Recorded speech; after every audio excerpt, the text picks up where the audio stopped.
Então, o que seria para esse um passo à frente, né? Se você de repente topar numa obra com uma quadrilha um pouco mais especializada, um pouco mais preparada? Primeiramente, você ter a infra necessária para dar conta e suprir todas as possíveis atitudes deles em minar o seu monitoramento e minar o seu sistema de alarme. Você tem essas soluções, né? Quais são elas? Primeiramente...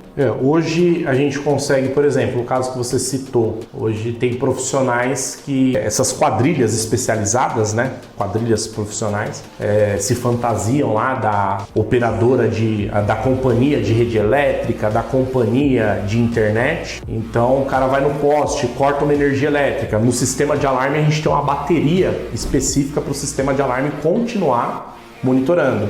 O cara corta o meio de comunicação. No alarme a gente tem também o GPRS. Então, mesmo sem o meio de comunicação principal e sem energia, a gente consegue receber esses sinais. Chegou no monitoramento, falha de rede elétrica, na sequência, falha de comunicação do meio de internet, a gente já tem uma ideia que está acontecendo um sinistro na obra. E é importante frisar que esse sistema, né, a tecnologia traz isso. Até uma simples queda de energia, a central vai receber um chamado que algo de anormal ocorreu. Queda de energia na obra. Pode ser uma queda de energia, como também pode ser um corte de energia desproposital para um princípio de roubo, né? Uma tentativa mais organizada de invasão ali. Já começaram a minar energia, de repente vão desconectar a rede. Como você falou, o próprio GPRS dá duas opções de migração de rede, né? Ou seja, vai continuar toda a infra em pé, vai continuar detectando a entrada de uma pessoa e vai continuar protegendo a obra. Então, esse é o primeiro ponto, né, Daniel? Essa eficácia naquilo que você instala para proteger. O segundo ponto é conseguir criar meios para que essa proteção anteceda o quê? A rendição do porteiro que está presente lá à noite na obra. Então, esse bate-papo que nós falamos aqui com as engenharias é importantíssimo para quê? Para que consiga, através de uma análise do perímetro da obra, identificar qual o ponto mais seguro, para que essa pessoa tenha visão física e também munida de todo o monitoramento que ela dispõe, primeiramente estar protegida na obra e ter também a condição de, detectando, acionar as forças policiais, acionar a supervisão, tanto ela fisicamente quanto a própria central. Então, quando a gente para e analisa aquilo que era proposto antigamente, por mais que de repente tivesse um CFTV girando lá ou algo parecido, era muito vulnerável. E quando você ouve histórias, né, de pessoal de obras dizendo que invadiram e amarraram o guarda, passaram a noite na obra e carregaram o caminhão. Isso passa a ser um negócio assim totalmente inadmissível hoje em dia. Você consegue, como a gente vem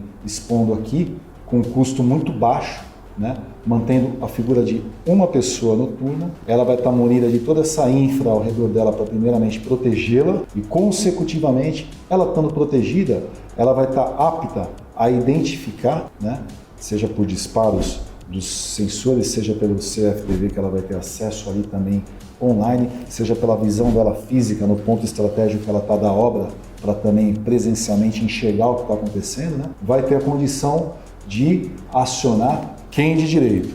Quem de direito para dar o combate, para poder chegar e sanar o problema e tomar as providências é a polícia, tá? Dedo engano de quem acha ainda que o vigia está lá para fazer alguma coisa, para expulsar ou para bater de frente. Isso já caiu por terra, é totalmente ineficaz e quem ainda hoje opta em ter esse tipo de serviço está exposto e vai tomar prejuízo nas obras.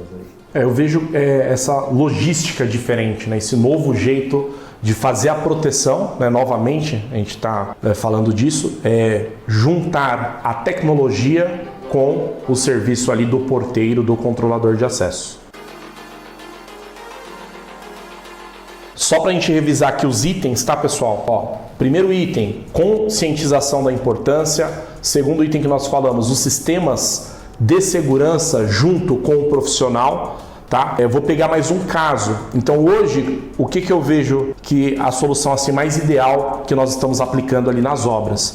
O porteiro, o controlador de acesso, ele fica isolado numa torre, ele tem que ter um ponto de visão geral da obra, tá? ele vai estar munido com o sistema de câmeras, uma tela para ele estar acompanhando as imagens. Não se faz mais necessário nem tão eficaz ele ficar rondando a obra. Então hoje você coloca pontos de câmeras que ele faz a ronda ali pela própria câmera. E você consegue também disponibilizar um botão de pânico, um pedido de socorro para ele. Então, caso ele tenha alguma emergência, ele aperta o botão de pânico, pedido de socorro. É legal ter uma porta ali, não sei se chega o caso de ser uma porta blindada ou não, onde ele tranca, aconteceu alguma invasão, ele está ali trancado, ele aciona a polícia militar e ele também está protegido. Porque a gente está pegando aí os casos das obras, o pessoal vem armado para render o porteiro, amarram o porteiro.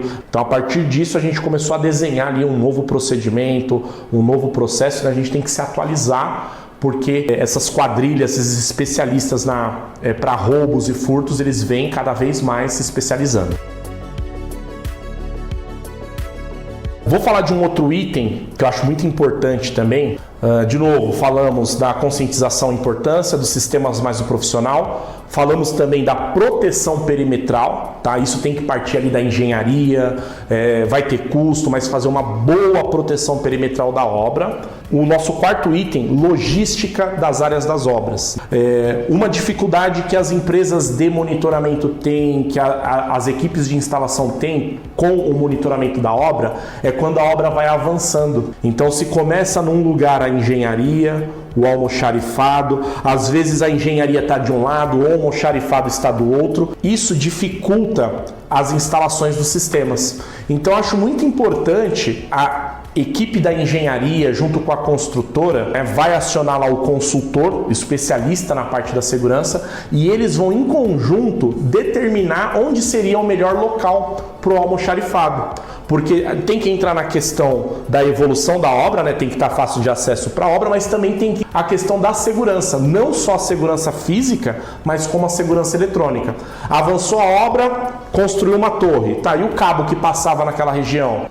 Os engenheiros estão avisando a empresa com antecedência para não ficar parado as câmeras. A engenharia está tendo essa preocupação com a gestão de segurança da obra. Onde que vai ficar o container? Agora é muito comum a questão de containers. Daqui 3 meses o container alterou de local. A empresa vai ter um custo com a empresa. Você pode contratar em comodato, já tudo incluso ou não. São custos que vão ter na obra, mas é importante todo mundo estar alinhado para que fique pouquíssimo tempo parado um sistema por uma alteração. Como que você vê essa questão hoje aí nas obras? Eu acho que é importante, extremamente importante, essa interatividade das engenharias com a empresa que está prestando esse serviço, seja na portaria, no monitoramento, como você mesmo explicou. Uma má comunicação pode gerar momentos de que a obra acabe ficando sem a devida proteção, uma vez que tem toda uma logística, todo um trabalho a ser feito quando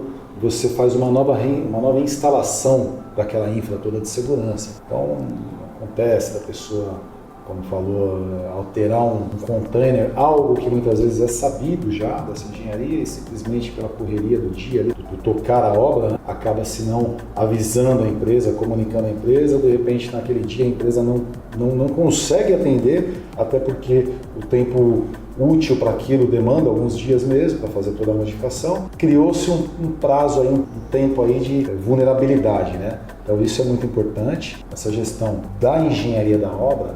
É óbvio que o objetivo da engenharia é construir, são os prazos, são os custos, enfim, a evolução da obra, esse é o objetivo. Mas a boa gestão engloba a construção no todo, desde a proteção ao controle efetivo de funcionários, porque também depois acaba virando um prejuízo se você não tem aquele controle, você pode ter um questionamento futuro, ponto de, enfim, folha de prestadores, ou um acidente que ocorreu, muitas vezes a pessoa sequer na obra estava, você ouve relatos, a pessoa sequer na obra estava, se acidentou, depois vai questionar que estava em campo. Então esse controle geral da obra é exercido pela empresa parceira, né? A empresa parceira que tem que ter esse rigor e cobrar essa postura, essa efetividade do funcionário, mas tudo, como falou, é em parceria com a engenharia. Quais os métodos de controle criados em conjunto, qual a conduta de controle, seja de liberação de funcionários, seja de controle de ferramentaria, controle de recebimento de materiais, há um geral, Daniel. Essa gestão, esse bate-bola, eu acho que é importantíssimo, o sucesso no geral, né? Para que a obra flua com a menor quantidade de problemas possíveis, né? Seja eles no tocante a perdas, né, por roubos ou por furtos, ou seja ele também no tocante ao descontrole, né, que pode ocorrer por uma má gestão, seja de engenharia, seja de empresa terceira. Essa interação, né, claro que demanda tempo, a parte da engenharia está preocupada em construir, ela vai ter que ter alguns momentos ali de fazer um bate-papo com o especialista da segurança ou com a empresa de monitoramento para estar alinhando essas questões, né? Falando ali de novo dos containers, né, da logística, é muito importante ter esse bate-papo para a engenharia definir junto com a empresa de monitoramento e a empresa de portaria como que vai ser essa evolução da obra. Falar fisicamente, a gente vai passar o cabeamento dos sensores, né? Vamos precisar proteger o almoxarifado com sensor de presença ou um sensor de abertura, a sala da engenharia, aonde você tem as ferramentas, né? Então seria legal se isso tudo ficasse em conjunto ali próximo, até por uma questão de logística. E a obra avançou, a construção da obra, que seja uma alteração mínima. Então, posicionar os containers e os equipamentos aonde vai haver o mínimo de alteração possível. Eu sei que nem tudo dá para prever, mas essa evolução da obra seria legal, desenhar o caminho do cabeamento, o caminho da infraestrutura, aonde vão ficar os containers, as salas, enfim, de uma maneira que não prejudique tanto a instalação. É óbvio, esse estudo, essa análise prévia é importante. Se ela for feita e executada de uma forma pensada, a diminuição de ocorrências vai ser real, fato. É óbvio que, como foi dito já, cada obra é uma obra. As obras são muito voláteis e no momento que você está com uma engenharia em determinado ponto ali num container, daqui a pouco já mudou muito rápido porque a máquina não passou ali ou algo do tipo. São vários contratempos que acontecem. Mas na medida do possível, né? Quando possível, você fazendo essa análise prévia, essa gestão, pensando um pouquinho, dando um pouquinho de atenção nisso, é fato que você vai minimizar muita coisa. E existem dois períodos de obra, né? O período antes de você ter a edificação em si já formada, né? Que é o período que aí a gente sempre fala desses containers. As empresas fazem uso desse container, é a única forma de ter ali o abrigo, né, inicial de engenharia, de almoxarifado. Porém, nesse período, você tem um pouco menos, via de regra, você tem menos materiais, principalmente os materiais mais procurados, né, que são os materiais de cabeamento, já um material mais fino. Você tem um pouco, um estoque menor desse tipo de material. Em contrapartida, você tem a opção também de pontos para abrigo do noturno menor, reduzida. Quando você tem a torre já subindo, já a estrutura já pré-formada, principalmente após o segundo pavimento, aí sim, você começa a entrar no momento da obra onde os riscos aumentam pelo tipo de material armazenado, mas em contrapartida, se você tem esse bate-bola com a engenharia, você consegue, com ações simples, criar esse ambiente seguro para que o porteiro esteja, como foi dito, protegido e também tendo um pouco de logística no armazenamento do seu material, obviamente dentro das condições de cada obra, né? A gente vai repetir isso novamente. Você consegue ter sim uma proteção quase que infalível, né? Enfim, pode ocorrer a invasão? Pode, obviamente pode, mas é muito provável que ela vai ser identificada em pouco tempo, você vai ter polícia na sua obra para poder dar uma resposta e não deixar que o roubo ou o furto se concretize, né? É isso aí. Um ponto que eu acho grande diferencial, né, e o sucesso dessa efetividade da prevenção contra furtos e roubos, utilizando-se sistemas de segurança, o controlador de acesso, uma coisa muito importante é a supervisão. Então, quando você, né, a construtora, você que faz parte da engenharia, que vai fazer a contratação desses serviços, Na reunião ali com a empresa de portaria, com a empresa de monitoramento, um dos itens mais importantes, que vai ser o 5º item dessa nossa lista, é a supervisão. Qual tipo de supervisão diária hoje as empresas dispõem? Porque basicamente a gente vai fazer um processo seletivo do controlador de acesso. Basicamente é universal, é um método que todas as empresas usam. Cato, vai usar ali a agência de emprego, o ser humano é falho, né? Então se a empresa não tem um controle diário dessa supervisão, possivelmente você vai ter uma prestação ruim de serviço, vai ter um profissional ali que acaba deixando a desejar. Então é importante para você que está contratando perguntar qual tipo de supervisão que vocês fazem. Um outro diferencial é a vistoria na obra. Eu acredito que pelo menos uma vez por mês ou uma vez a cada 2 meses tem que vir esse consultor, esse especialista da segurança vistoriar a obra. No dia a dia da engenharia pode acabar passando despercebido. Então você, como especialista, exija uma visita mensal na sua obra, mesmo que tenha um custo dessa visita, vale a pena, porque a obra vai se alterando e esse especialista da segurança, o consultor, ele consegue apontar o risco. Às vezes um tapume que cedeu, a gente vê muito a cerca concertina do perimetral durante a evolução da obra,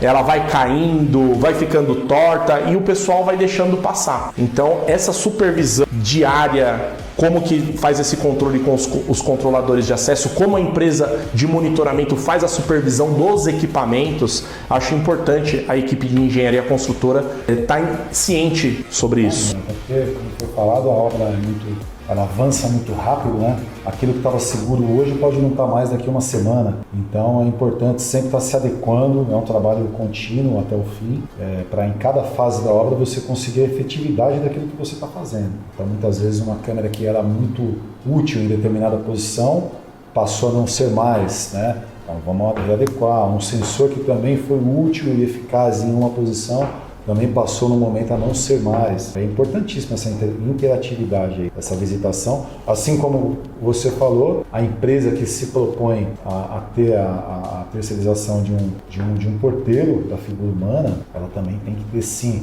a supervisão do trabalho dessa pessoa, né? Diariamente ela precisa sim fiscalizar qual a qualidade do serviço, se está contente, se realmente está sendo feita a devida a aplicação do que é passado para esse profissional. No período noturno também, você ouve muito relatos aí de empresa que contrata uma pessoa, a pessoa vai lá e leva inclusive roupa de cama, achando que vai dar uma descansadinha. Negativo, isso não pode ocorrer. Né? A pessoa está lá para executar a função dela. Subentende-se que quem trabalha à noite recebe inclusive adicional noturno, justamente para estar pronto para, em condições de passar a noite lá, exatamente, fazendo o serviço dela. O cara está na portaria, o cara vai fazer a segurança, ele vai estar lá de repente com um cacetete, vai querer, enfim. Não, o porteiro ele tem a função de estar recepcionando, liberando ou não uma entrega, alguma visita que de repente ocorra em período noturno, como foi falado, entregas ocorrem, recebimento de café da manhã, algumas empresas fazem essas entregas também durante a madrugada. Essa é a função dele. E não de estar na obra para dormir, para descansar. Aí fica totalmente, além dele se expor e ficar vulnerável, ele não consegue identificar algo e acionar quem é apto para fazer a segurança da obra, como foi falado, a polícia. Né? O órgão que dá combate a esse tipo de invasão é a polícia. Então a gente tem a gente cria ali uma série de procedimentos, né? Algumas barreiras, algumas camadas de segurança para que o acionamento da polícia seja feito de forma rápida e eficiente. Os históricos aí de algumas obras, né, que a gente vem acompanhando, vem dando certo. Então o porteiro está lá isolado na torre dele, não renderam um porteiro. Existem supervisões que são feitas aí a cada 30 minutos com a equipe da noturna. Eu vou dar um exemplo, existe um dispositivo chamado Vigia Alerta. Então onde você põe esse dispositivo é diferente do bastão de ronda, tá? Esse daí é um botãozinho que ele tem que apertar a cada 40 minutos. Se ele não aperta o botão, toca na central do monitoramento, então quer dizer que ele foi rendido, quer dizer que aconteceu alguma coisa com ele. Ou ele esqueceu, ou ele dormiu, não sei. Mas essa supervisão também a gente consegue realizar com equipamento eletrônico. Então imagina só, você tem uma supervisão de a cada 30, 40 minutos para saber se o cara está bem. O sucesso de proteção dessa obra é muito alto. Então o cara está isolado, não vai ser ele que vai dar combate contra os invasores, mas ele está ali protegido, ele consegue acionar uma sirene dentro da obra, ele tem o botão de pânico, imediatamente a polícia militar vai chegar com todo o apoio do monitoramento, visualizando as imagens, passando as características, e a proteção dessa obra aí vai ter sido um sucesso. Bom, pessoal, essas foram nossas dicas de hoje, tá? Tá aí listado aqui na tela para vocês. Para você que é profissional dessa área, você que é da construtora, da equipe de engenharia, fique atento a esses itens, use isso daqui como um checklist para você trazer uma proteção maior aí para sua obra. Quero agradecer mais uma vez a presença do Leandro em compartilhar esse conhecimento, essas dicas de segurança conosco. Se você tem alguma dúvida, deixa comentários, perguntas, algum item que você gostaria de saber mais, deixa aqui nos comentários que a gente vai respondendo aí na medida que for chegando. Não esqueçam de se inscrever no canal, deixar aquele like, assim vocês nos ajudam a alcançar mais e mais pessoas.